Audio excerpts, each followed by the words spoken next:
Nah, Bapak-bapak dan Ibu sekalian, para tamu undangan yang dirahmati oleh Allah Subhanahu wa taala. Alhamdulillah,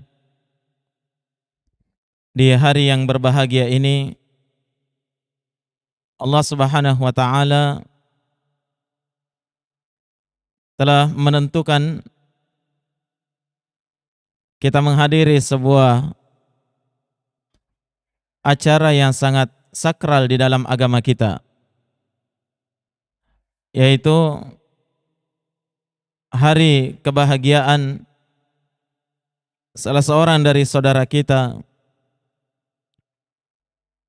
dalam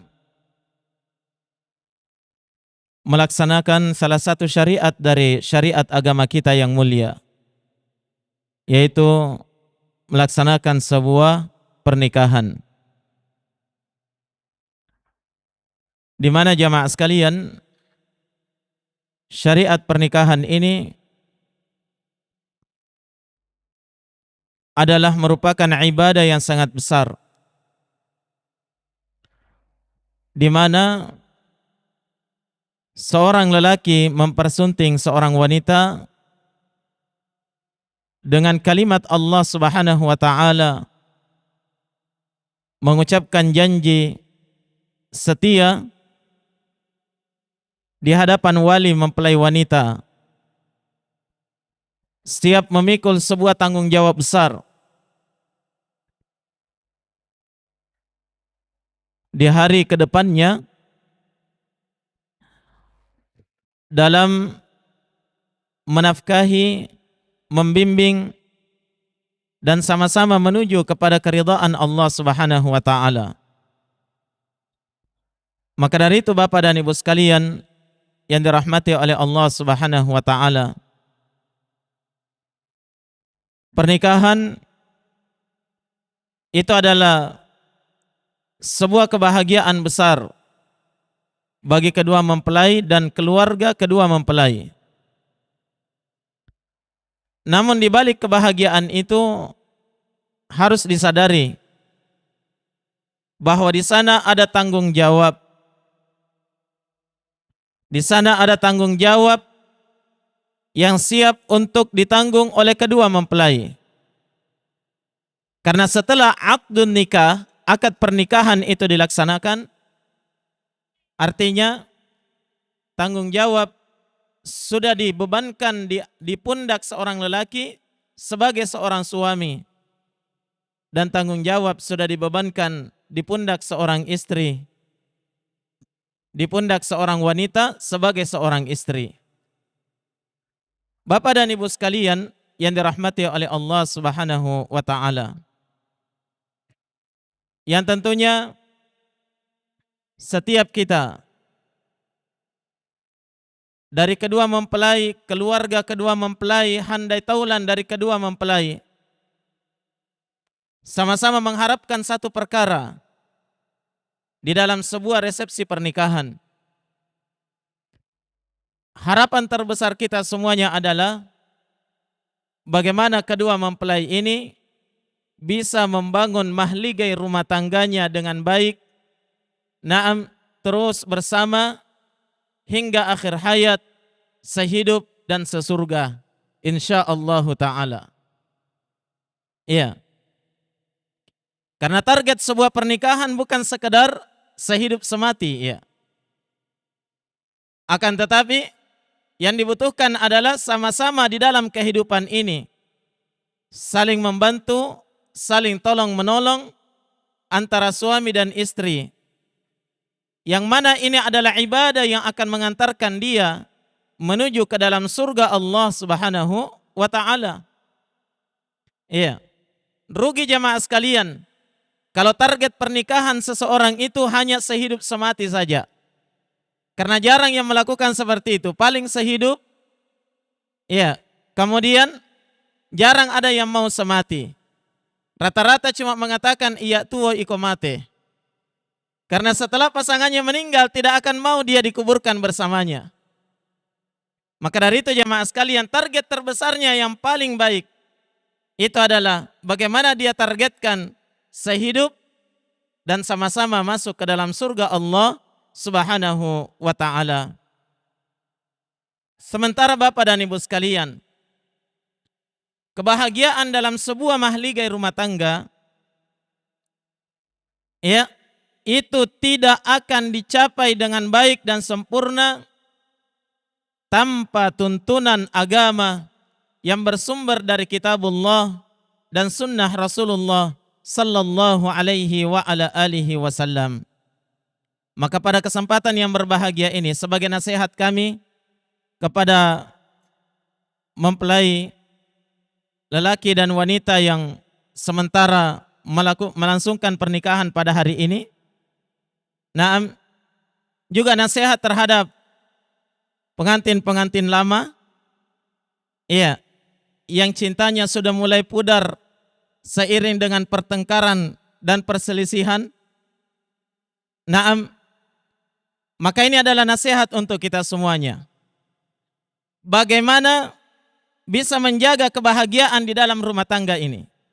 Karena jemaah sekalian, ya, bukan yang paling hebat itu yang bisa menikah dengan uang panai yang paling banyak, duit papendre yang paling banyak. Bukan pula yang paling hebat itu yang bisa menikahi wanita yang paling cantik. Akan tetapi yang paling hebat itu adalah orang yang bisa, ya, mendatangkan kebahagiaan untuk keluarganya di usia pernikahannya yang sudah lama, sama, ya, dengan kebahagiaan yang dia rasakan di usia pernikahannya ketika masih baru menikah. Allah Subhanahu wa taala memberikan satu resep di dalam Al-Qur'an. Bagi siapa yang ingin menggapai kebahagiaan hakiki di dalam pernikahan. Kata Allah Subhanahu wa taala, "Uhilla lakum lailatas siyamir rafathu ila nisaikum. Hunna libasul lakum wa antum libasul lahun." Telah dihalalkan untuk kalian untuk melakukan hubungan suami istri di malam bulan Ramadan. Kemudian kata Allah, "Hunna libasul lakum."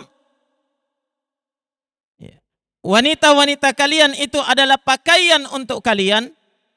Wa antum libasul lahun, dan kalian itu adalah pakaian untuk wanita-wanita kalian itu. Mari kita perhatikan di dalam ayat ini jamaah sekalian. Allah Subhanahu wa taala mengibarahkan pasangan suami istri itu bagaikan pakaian terhadap pasangannya sendiri. Suami adalah pakaian untuk istrinya dan istri adalah pakaian untuk suaminya. Kalau kita mencerna dengan baik jamaah sekalian, apa yang terkandung dari kalimat pakaian ini? Dan kenapa Allah Subhanahu wa taala menyamakan hubungan kehidupan suami istri itu bagaikan pakaian? Baik, disebutkan oleh para ulama jamaah sekalian bahwasanya seorang pasangan harus berupaya untuk menjadi seperti pakaian terhadap pasangannya yang lain.